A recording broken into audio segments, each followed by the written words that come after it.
Hello दोस्तों, मैं श्रवण कुमार अपने YouTube channel SB coaching classes में आपका हार्दिक स्वागत एवं अभिनंदन करता हूं। तो आज हम पढ़ेंगे क्लास 12 की फिजिक्स में, है ना, वैद्युत विभव के लिए अच्छी स्थिति में व्यंजक प्राप्त करना, है ना। तो मैंने लिखा है वैद्युत द्विध्रुव के कारण फैले हुए वैद्युत क्षेत्र में अच्छी स्थिति में वैद्युत विभव का व्यंजक ज्ञात करना। ये आपके एग्जाम में बहुत ही ज़्यादा पूछा जाता है। देखिए, अक्सर बच्चे इसमें कंफ्यूज हो जाता है और वो देख लेता है कि अच्छी स्थिति आया, अरे भाई अच्छी स्थिति आया ठीक है, लेकिन आप आगे तो देखिए कि वैद्युत विभव के लिए कह रहा है कि वैद्युत क्षेत्र की तीव्रता के लिए कह रहा है। तो वैद्युत क्षेत्र की तीव्रता के लिए अलग डेरिवेशन होता है जो कि मैंने करा रखा है, और आज की इस वीडियो में हमको वैद्युत विभव के लिए अच्छी स्थिति में करा रहे हैं, ठीक है। तो ये बात थोड़ा आपको ध्यान रखना है, ठीक है, क्योंकि आपके एग्जाम में ये आते डेरिवेशन है तो बच्चे आता ये है कर वो देते हैं, या फिर वो आया और ये वाला कर देते हैं। तो इसमें बच्चे क्या कर देते हैं, गलत कर देते हैं, जिससे आपके नंबर कट जाते हैं, ठीक है। इस वजह से ये आपको बहुत ही सावधानी से समझना होगा, ठीक है। देखिए, मैंने लिखा है दो आवेश ले लिए, एक प्लस दूसरा माइनस को। इसके मुख्य अक्ष मैंने O ले लिया है और इन दोनों के बीच की दूरी कितनी हो जाएगी 2L। इसके मुख्य अक्ष बिंदु O से R दूरी पर मैंने एक बिंदु P लिया है जिस पर हमें वैद्युत विभव ज्ञात करना है ना।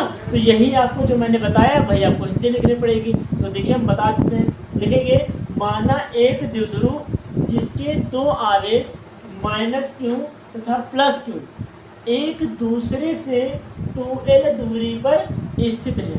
इतना हो गया। फिर इसके मुख्य अक्ष बिंदु O से R दूरी पर एक बिंदु P है जिस पर हमें वैद्युत विभव ज्ञात करना है। आपको इतना हिंदी लिखना है, ठीक है। अब हम देखिए क्या करेंगे, एक बार +q से सॉल्व कर देंगे, एक बार -q से जो इक्वेशन आएंगे रख देंगे, सॉल्व कर देंगे, काम खत्म। तो चलिए हम शुरू करते हैं। तो यहाँ पर क्या लिखेंगे, हमने प्लस को लिया पहले, +q आवेश के कारण बिंदु P पर वैद्युत विभव। अब ये क्या, अब यहाँ देखिए विभव की बात कर रहा है तो क्या हो जाएगा, V1 बराबर 1/4 pi epsilon K into Q upon. अब देखिए यहाँ पर क्या होता था, वहाँ पर क्या लिखते थे, प्लस है ना, तो प्लस में यहाँ क्या आ जाएगा R-L। देखिए वहाँ पर आता था R-L का होल स्क्वायर, यहाँ पर विभव में स्क्वायर नहीं लगेगा, प्लस में माइनस आया, इसको मान लीजिए समीकरण 1, है ना। और इसी तरह -q को लिखेंगे, तो लिखेंगे -q आवेश के कारण, -q आवेश के कारण बिंदु P पर विभव, बिंदु P पर विभव, है ना, या वैद्युत विभव, वैद्युत विभव, वैद्युत या विद्युत आप रहिए, है ना, वैद्युत विभव। इसके लिए क्या है, अब यहाँ माइनस आया है तो इसमें थोड़ा ध्यान देने योग्य बात है, यहाँ माइनस है तो यहाँ माइनस लगेगा, बस ये ध्यान रखिएगा बस। V2 बराबर -1/4 पाई 1 इतना, और ये क्या हो जाएगा Q अपॉन में R + L हो जाएगा समीकरण 2, है ना। ये हो गया। अब हम क्या लिखेंगे, लिखेंगे बिंदु P पर परिणामी तीव्रता, ये आप परिणामी विभव, यहाँ लिखेंगे परिणामी विभव, परिणामी विभव क्या हो जाएगा, V बराबर V1 + V2, इसको मान लीजिए समीकरण 3, है ना। तो आगे हम लिखेंगे यहाँ पर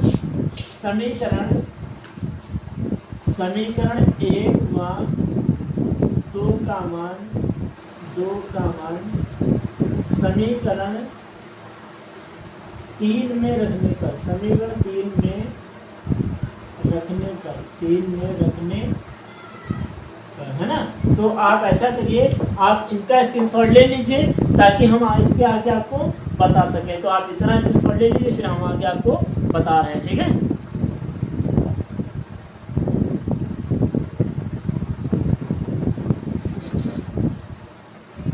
तो आपने स्क्रीनशॉट ले लिया होगा, अब हम इसको इरेज कर रहे हैं और आगे आपको बताते हैं, ठीक है। देखिए यहाँ पर इसको डायग्राम इरेज कर दें या नहीं इरेज करें, चलिए कोई बात नहीं, नहीं इरेज करते हैं। आपने हिम्मत लिखी हुई होगा ना जी, जो भी इरेज कर रहे हैं, है ना।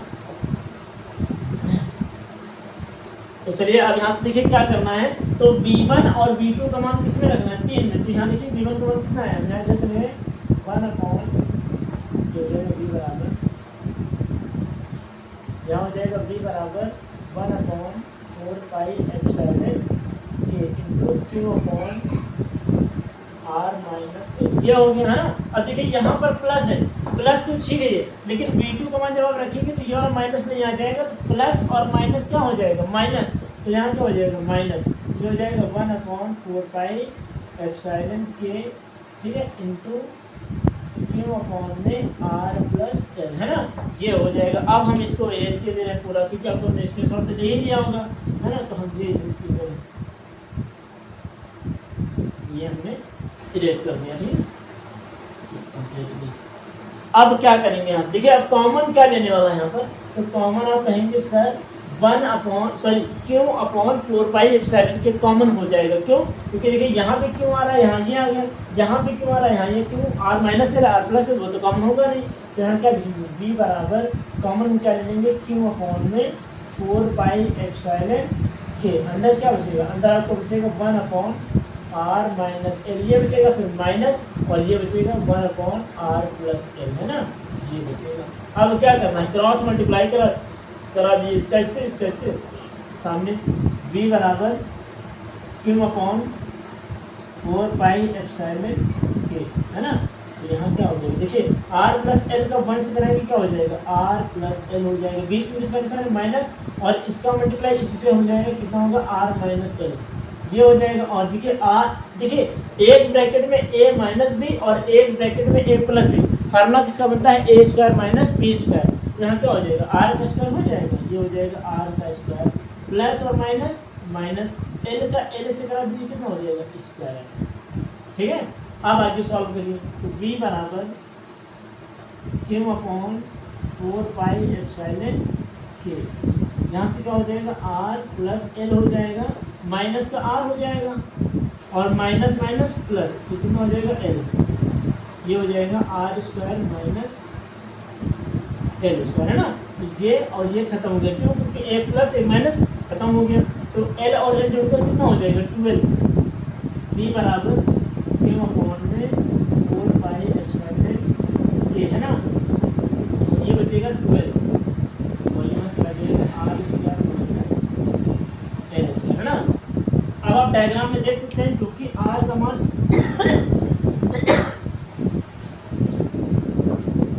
r का मान l के मान से ज़्यादा है, इसलिए हम l स्क्वायर को नगण्य मान लेंगे, तो यहाँ क्या लिखेंगे, आप यहाँ ब्रैकेट में लिख सकते हैं कि l square is less than r square, है ना, तो यहाँ l स्क्वायर को क्या मान लेंगे 0, तो l स्क्वायर हट जाएगा, तो सीधे यहाँ क्या हो जाएगा, v बराबर यहाँ पर लिखेंगे 1/4 पाई एप्सिलॉन इंटू क्यों, और 12 को साथ में लिख दीजिए, क्या हो जाएगा क्यों इंटू 12, और ये नीचे क्या बचेगा r स्क्वायर, ये बचेगा, क्यों r स्क्वायर, क्योंकि l स्क्वायर को हमने क्या मान लिया नगण्य, मतलब l स्क्वायर को आप 0 मानोगे तो r स्क्वायर में से 0 घटाएंगे तो r स्क्वायर ही तो बचेगा, तो ये हो गया।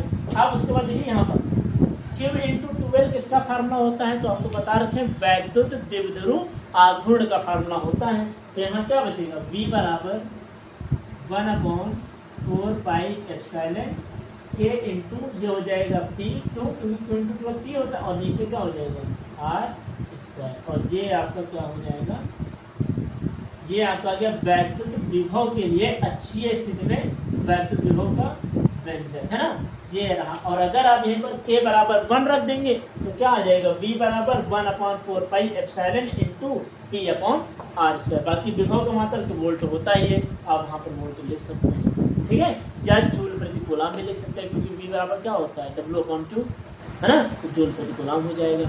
2 मैंने मात्रक बता दिए, बाकी ये रहा आपका डेरिवेशन, और उम्मीद करते हैं कि आपको ये वैद्युत विभव के लिए समझ में आया होगा, ठीक है। और अगर आपको मेरी मेहनत पसंद आ रही है, हमारे समझाने का तरीका आपको समझ में आ रहा है, तो आप इस वीडियो को और इस चैनल को ज़्यादा से ज़्यादा लोगों तक लाइक करें, शेयर करें और सब्सक्राइब करें। तो चलिए मिलते हैं नेक्स्ट वीडियो में, है ना। Thank for watching this video.